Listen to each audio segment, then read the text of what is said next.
시간은 용서와 화해에 대해서 얘기해 보겠습니다. 그러면 용서가 뭘까? 용서는 상대방에 대해 느끼는 부정적 감정이나 분노를 이제 부인하지 않아요. 밉고 싫고 그걸 부인하지 않아요. 그러면서 상대방이 받을 자격이 없어도 내가 자비를 베풀고 긍휼한 마음으로 대하고 또 동정심을 베풀기로 결정하는 것으로, 그러니까 사고, 그러니까 그렇게 의지를 사용해서 그렇게 생각하고, 그 다음에 감정, 마음도 그렇게 편안한 마음으로, 사랑하는 마음으로 먹으려고 노력하면서 행동이 함께 어우러진 복합적인 반응이다. 이렇게 어렵게 정의해요. 그러니까 한마디로 그냥 봐주자 이렇게 생각하는 게 용서. 쉽게 말하면, 자, 그러면 이혼한 부부 사이에 자녀들이 있을 경우 이제 안 만나도 계속 만나야 되잖아요. 그렇기 때문에 용서의 과정이 필연적이라는 거죠. 네. 그러니까 우리가 용서할 수 없다고 막 고집할 수 있어요. 네.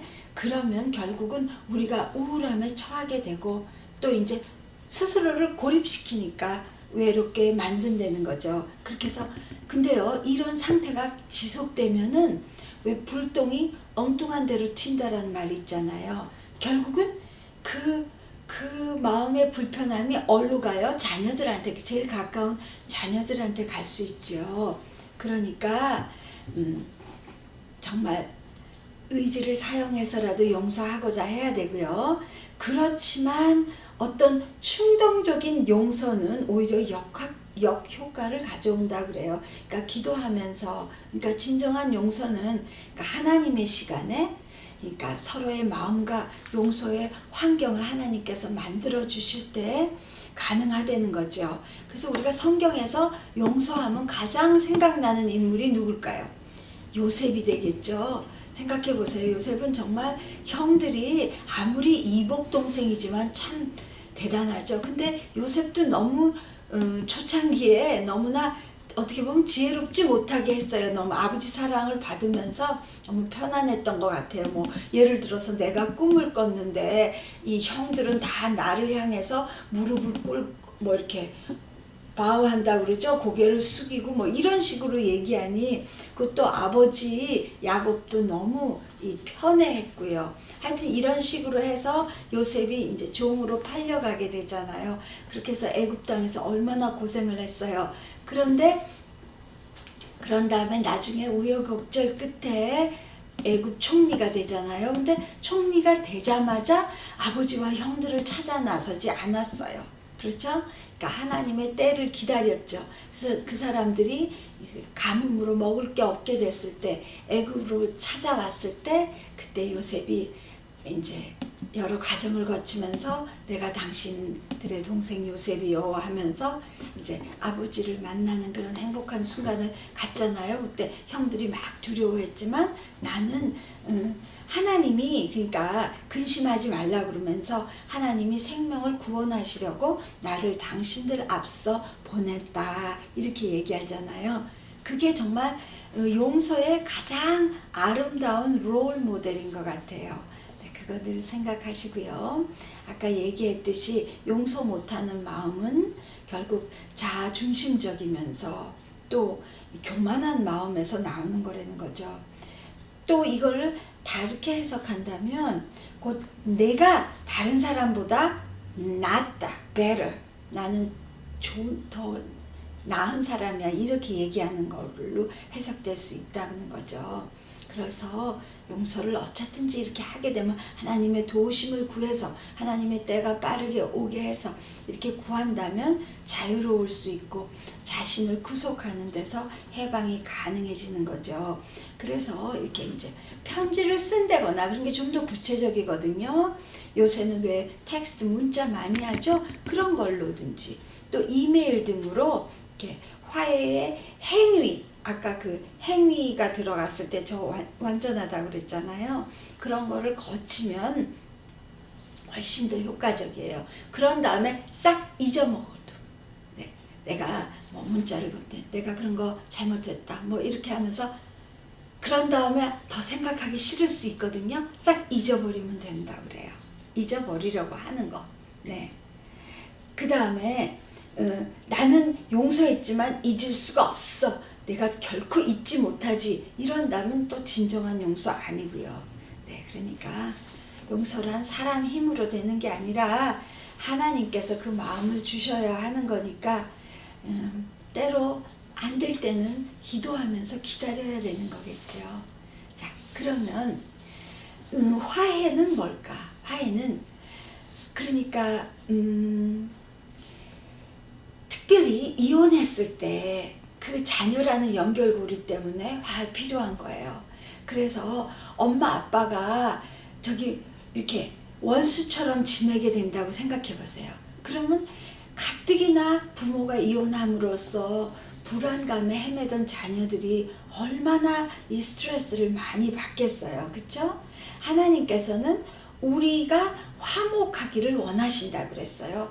할 수 없이 어떤 이유에 의해서 갈라서더라도 그렇다고 다시 뭐 한 집에 살려는 건 아니잖아요.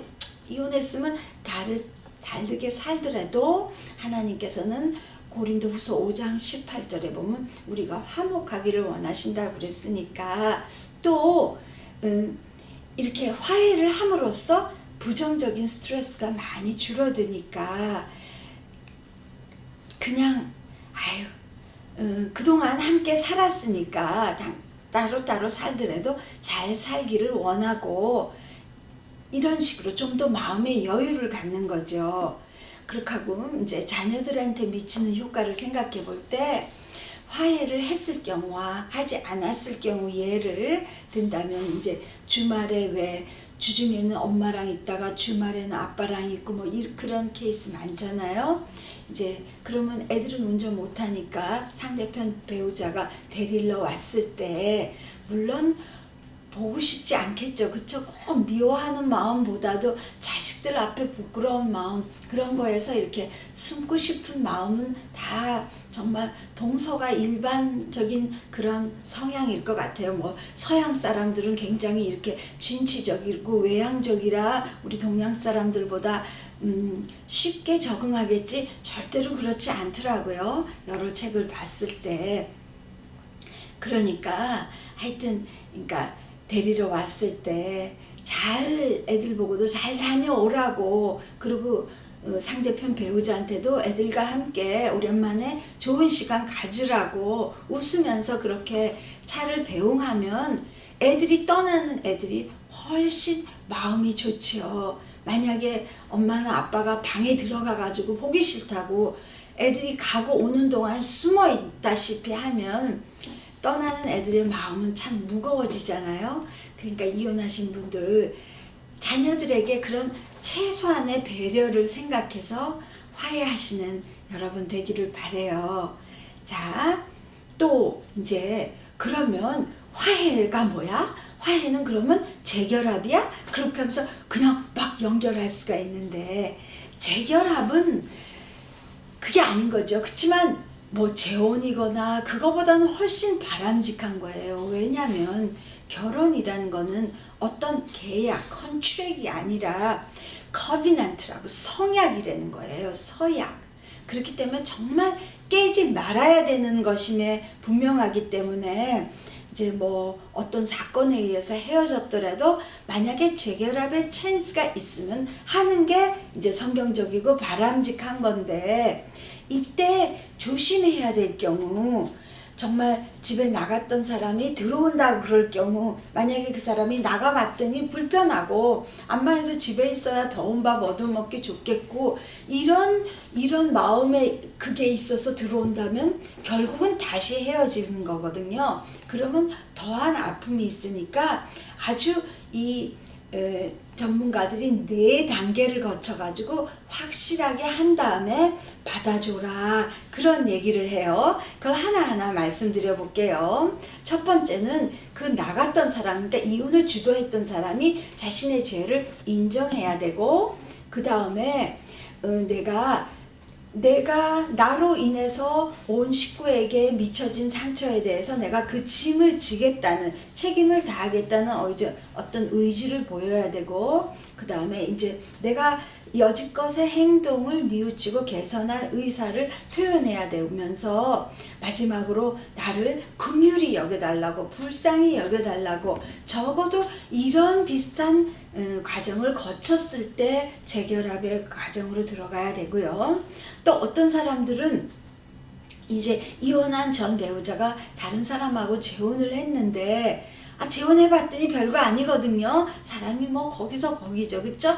그러면 재결합, 그때 이혼했던 사람하고 재결합하려고 하는 거, 그게 내가 오리지널 와이프였으니까, 허스밴드였으니까 왜 안 돼? 근데 그게 절대로 아니라는 거죠. 하나님은 질서의 하나님으로 그렇게 혼란한 관계를 절대로 원치 않으시는 거예요. 그러니까 결론적으로 만약에 헤어진 배우자가 재혼을 했다면 재결합의 가능성에 대해서는 완전히 접어야 된다는 얘기죠.